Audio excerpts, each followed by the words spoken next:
Swastiastu. Shalom, Assalamualaikum warahmatullahi wabarakatuh. Salam kebajikan dan salam harmoni. Baiklah anak-anak, sebelum memulai pelajaran hari ini, alangkah baiknya kita berdoa dulu menurut agama dan kepercayaan masing-masing. Doa akan saya pimpin. Berdoa menurut agama dan kepercayaan masing-masing. Berdoa dimulai.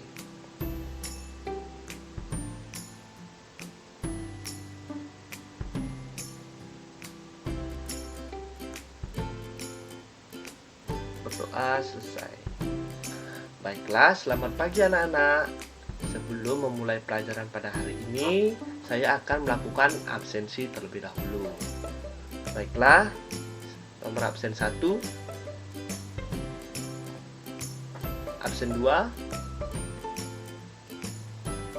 absen 3, 4, absen 5, absen 6, absen 7, absen 8, absen 9, absen 10. Baiklah, semuanya hadir ya. Saya harap kalian semua tetap seperti ini untuk pertemuan-pertemuan berikutnya.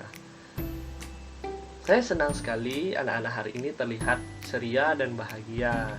Saya harap kalian selalu seperti ini, baik saat pembelajaran maupun di luar pembelajaran, dan saat di dalam kelas maupun di luar kelas.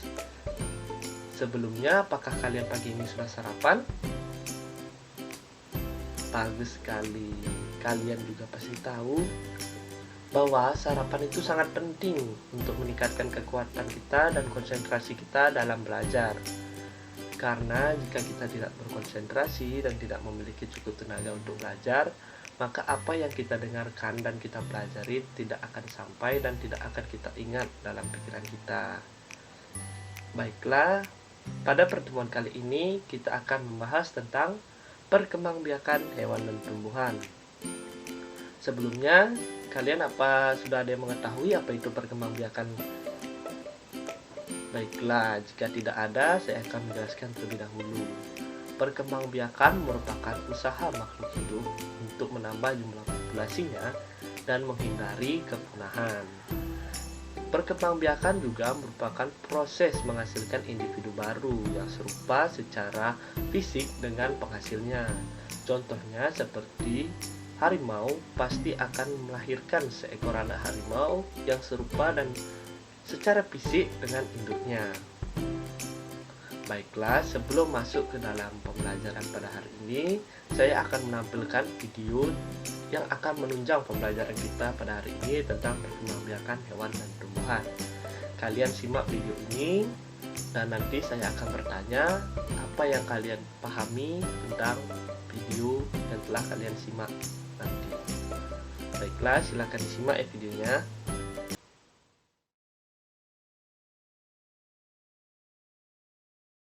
Assalamualaikum warahmatullahi wabarakatuh. Selamat pagi anak-anak, apa kabar? Mudah-mudahan sehat selalu ya.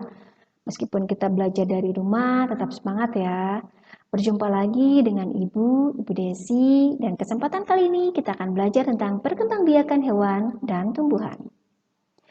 Oke anak-anak, ada 4 hal yang akan Ibu sampaikan. Yang pertama tentang tujuan pembelajaran, perkembangbiakan hewan, perkembangbiakan tumbuhan, dan penugasan. Oke anak-anak, setelah belajar hari ini diharapkan kalian mampu mengidentifikasi perkembangbiakan hewan dan tumbuhan dan membuat laporan pengamatan. Anak-anak, tahu tidak apa tujuan makhluk hidup berkembang biak? Hewan, tumbuhan, maupun manusia berkembang biak untuk menjaga keberlangsungan keturunannya agar tetap ada di muka bumi ini. Kebayangkan kalau tidak ada individu baru, maka akan terjadi kepunahan. Oke, kita lanjutkan ya. Sekarang perkembangbiakan hewan. Ada 2 ya, ada generatif dan vegetatif. Untuk perkembangbiakan generatif ini terjadi secara kawin atau terjadinya pembuahan, bertemunya sel telur dari betina dan sel sperma dari jantan. Sedangkan perkembangbiakan vegetatif tidak secara kawin. Seperti apa ya? Ikuti terus ya. Oke, ini adalah perkembangbiakan generatif. Yang pertama adalah melahirkan atau vivipar, bertelur atau ovipar, dan bertelur melahirkan atau ovovivipar. Untuk vivipar ini, pembuahannya terjadi dalam tubuh induk dan dia akan berkembang terus sampai akhirnya siap untuk melahirkan. Sedangkan untuk bertelur, pembuahannya terjadi di dalam tubuh induk atau di luar induknya.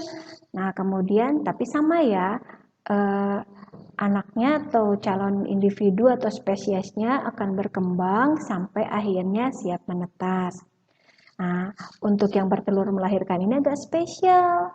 Dia pembuahannya terjadi di dalam tubuh induknya. Kemudian perkembangannya juga terjadi di dalam tubuh induknya sampai akhirnya siap untuk dilahirkan. Tapi ada selaput tipis atau cangkang yang melindungi calon individu barunya. Oke, nah ini contoh hewan-hewan yang melahirkan atau vivipar. Yang pertama kanguru, yang istimewanya dia punya kantong ya. Kemudian monyet. Yang ketiga ada kambing. Yang kelima kucing. Kemudian paus. Ya, paus dan lumba-lumba ini meskipun hidupnya di laut tapi dia berkembang biaknya vivipar. Ada banyak hewan-hewan lain yang melahirkan. Kamu bisa cari tahu ya. Oke, yang berikutnya untuk bertelur atau ovipar. Ada buaya, ada arwana, kemudian penguin, mujair, dan burung unta. Nah, Ibu akan bahas satu saja ya. Ini yang istimewa dari penguin ini ada anaknya ya. Ketika dia masih menjadi telur sampai akhirnya dia masih menjadi anak kecil atau bayi, itu yang jaga adalah ayahnya, bukan ibunya. Kalau induknya ini justru mencari makan. Nah, istimewa yang lain apa ya? Cari tahu ya. Oke, kita lanjutkan dengan bertelur melahirkan atau ovovivipar. Ini contoh yang pertama adalah pari, besar sekali ya. Kemudian ular. Nah, kalian perlu tahu ya, sebagian dari ular adalah bertelur, tapi sebagian yang lain adalah bertelur melahirkan. Contohnya sanca, kemudian ular boa itu adalah berkembang biak dengan bertelur melahirkan. Selain itu juga ada kadal dan hiu. Nah, ini contohnya ya. Nah, anak ular ini dia berkembang di dalam tubuh induknya. Sampai akhirnya siap untuk dilahirkan, maka dia akan keluar. Dan kamu lihat ini ya, ada selaput tipis atau cangkangnya ini yang membungkus calon anaknya ini. Sampai akhirnya dia siap untuk dilahirkan ya. Oke, sekarang perkembangbiakan vegetatif. Ada fragmentasi, tunas, dan membelah diri. Contoh yang pertama adalah ini. Ini adalah cacing pipih. Kamu lihat di sini ya, ketika ada seekor cacing pipih, kemudian dia seperti membelah diri, tapi bukan membelah diri ya. Dia ini membagi tubuhnya, yang pertama ada bagian atas, ada bagian bawah. Nah, kemudian baik bagian atas, bagian bawah ini akan tumbuh menjadi individu utuh lagi kurang lebih selama 14 hari. Kemudian yang berikutnya adalah tunas. Dan yang ketiga adalah membelah diri. Ini terjadi pada hewan-hewan golongan rendah atau hewan-hewan bersel satu seperti amuba. Oke, kita lanjutkan ya. Nah, yang berikutnya adalah perkembangbiakan pada tumbuhan. Untuk perkembangbiakan generatif ini terjadi pada hewan-hewan, pada tumbuhan yang memiliki bunga lengkap. Ada yang memiliki, yang pertama ini adalah benang sari. Benang sari ini sel jantannya dan putik ini adalah sel betinanya. Terjadi penyerbukan, maka nanti akan menjadi cikal bakal individu yang baru atau spesies yang baru. Oke, berikutnya ini adalah perkembangbiakan vegetatif pada tumbuhan. Ada yang alami dan buatan. Kita lanjutkan ya. Nah, ini contoh yang alami. Ada akar tinggal atau rizoma. Ini dia berupa akar kemudian tumbuh di dalam atau di atas permukaan tanah. Sedangkan geragi ini batang yang merambat di atas permukaan tanah. Kalau tunas adventif kamu lihat ini di ujung-ujungnya, ini contohnya adalah cucur bebek. Dia tumbuh menjadi calon-calon spesies yang baru. Kemudian untuk spora, ini contohnya adalah tumbuhan paku-pakuan dan jamur. Kamu kalau lihat tanaman, ada contohnya tanaman suplir ini ya, di bagian belakangnya itu, di bagian atas nggak kelihatan, tapi di bagian belakang ada titik-titik hitam. Nah, ini adalah spora. Nah, selain itu, jamur juga merupakan tumbuhan yang berkembang dengan spora. Nah, selain itu juga ada umbi akar, umbi batang, umbi lapis, dan tunas. Ini contohnya pada tanaman tebu dan pisang. Kalau yang ini kalian sudah tahu ya, tidak usah Ibu sebutkan. Cari tahu lagi tumbuhan yang lain yang berkembang biak dengan cara yang sama. Oke, sekarang kita lihat ini perkembangbiakan vegetatif buatan. Yang pertama cangkok, stek, menyambung, okulasi, dan merunduk. Kalau untuk cangkok biasanya ini pada tanaman-tanaman yang memiliki batangnya kayu ya, berkayu atau berkambium. Kemudian stek ini ada stek batang, ada juga stek daun. Kalau menyambung ini menggabungkan dua batang yang masing-masing tanamannya ini memiliki keunggulan, digabungkan agar memiliki sifat unggul dari kedua tanaman itu. Nah, okulasi juga sama, tapi kalau okulasi yang ditempel adalah mata tunasnya. Nah, kalau yang ini merunduk. Oke. Oke, ini contohnya ya. Kita lihat ini ada pertumbuhan dan perkembangbiakan pada tomat. Ini dari biji tomat. Ini biji tomatnya diperbesar ya. Oke, kita lihat nanti tomat ini mendapatkan sinar matahari, air, akhirnya dia tumbuh, kemudian tumbuh lagi menjadi lebih dewasa, sampai dia akhirnya memiliki bunga, dan bunganya ini tadi ya ada putiknya, ada benang sarinya, kemudian terjadi penyerbukan, dibantu oleh angin ataupun oleh hewan, sampai akhirnya dia menghasilkan calon tanaman-tanaman tomat baru. Nah, selain itu juga di dalam bijinya ini nih, kalian lihat ya, tadi hijau, kemudian sekarang merah, sudah siap dipanen, dan bisa dikembangbiakan lagi dari bijinya ini. Oke, nah berikutnya ada tugasnya dari Ibu, cari tahu hal-hal istimewa ya. Yang pertama hal istimewa dari kuda laut, kemudian yang ini dari platypus dan mujair. Oke anak-anakku, penjelasan ini sangat singkat dan masih banyak kekurangan, tapi Ibu harapkan ini memberikan satu motivasi kamu untuk mencari lebih tahu lagi. Mudah-mudahan bermanfaat. Jika ada pertanyaan, silakan boleh langsung chat kepada Ibu atau wali kelasnya masing-masing. Semoga bermanfaat. Terima kasih, sehat selalu. Sampai jumpa. Baiklah, setelah menyimak video tadi, saya akan bertanya kepada kalian. Apa yang kalian ketahui tentang perkembangbiakan pada hewan? Ya, silakan Doni.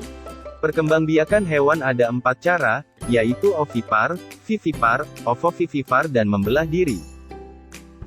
Iya, bagus sekali Doni. Apakah dari teman-teman yang lain ada yang ingin menambahkan? Ya, silakan ya. Perkembangbiakan hewan ada 4 cara, yaitu 1. Ovipar atau bertelur seperti ayam, ikan, dan burung 2. Vivipar atau melahirkan seperti sapi, kambing, dan kerbau 3. Ovovivipar atau bertelur dan melahirkan seperti ular dan hiu 4. Membelah diri seperti pada amuba. Ya, bagus sekali. Kita berikan tepuk tangan kepada teman-teman yang sudah menjawab dan memahami tentang video tentang perkembangbiakan hewan. Baiklah, saya punya satu pertanyaan lagi. Apa yang kalian ketahui tentang perkembangbiakan tumbuhan? Ya, silakan Ria. Pada perkembangbiakan secara vegetatif dibagi menjadi 2, yaitu vegetatif alami dan vegetatif buatan. Jenis-jenis perkembangbiakan vegetatif alami, seperti berikut: akar tinggal, umbi lapis, umbi batang, geragi, tunas adventif. Dan vegetatif buatan seperti cangkok, es, dan stek, serta secara generatif melalui biji. Baiklah, apa ada yang ingin menambahkan lagi? Baiklah, silakan Bima. Pada perkembangbiakan secara vegetatif dibagi menjadi 2, yaitu vegetatif alami dan vegetatif buatan. Jenis-jenis perkembangbiakan vegetatif alami, seperti berikut: 1. Vegetatif alami A, akar tinggal seperti jahe B, umbi lapis seperti bawang merah C, umbi batang seperti kentang D, geragi seperti stroberi E, tunas adventif seperti kesemek 2. Vegetatif buatan A, cangkok seperti mangga dan jambu B, stek seperti tebu dan mawar. Dan perkembangbiakan tumbuhan secara generatif merupakan perkembangbiakan yang dilakukan melalui biji. Baiklah, jawaban dari teman-teman kalian sudah tepat dan sangat bagus. Baiklah, kita berikan tepuk tangan kepada teman-teman kalian yang telah menjawab pertanyaan-pertanyaan tadi. Baiklah, nampaknya kalian sudah memahami tentang pembelajaran materi perkembangbiakan hewan dan tumbuhan. Baiklah, jika ada yang ingin ditanyakan lagi, saya persilahkan. Baiklah, jika tidak ada, saya akan menyimpulkan pembelajaran pada pagi hari ini. Pembelajaran hari ini kita telah mempelajari tentang perkembangbiakan hewan dan tumbuhan. Perkembangbiakan hewan terjadi berbagai macam jenis, seperti vivipar, ovovivipar, dan membelah diri. Sementara pada tumbuhan ada dua cara, yaitu secara vegetatif dan generatif. Pada vegetatif itu dibagi lagi menjadi dua, yaitu vegetatif alami dan vegetatif buatan. Baiklah, nampaknya kalian sudah mengerti dan memahami tentang materi perkembangbiakan hewan dan tumbuhan. Jika tidak ada lagi yang bertanya, saya cukupkan pembelajaran pada pagi hari ini. Jika saya ada kesalahan kata, saya mohon maaf.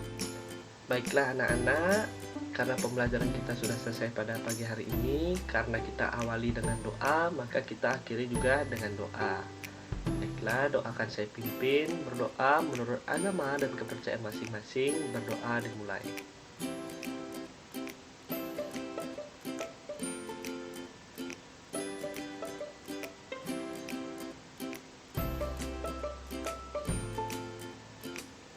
Berdoa selesai. Saya tutup dengan Om Santi Santi Santi Om. Assalamualaikum warahmatullahi wabarakatuh. Shalom. Salam harmoni.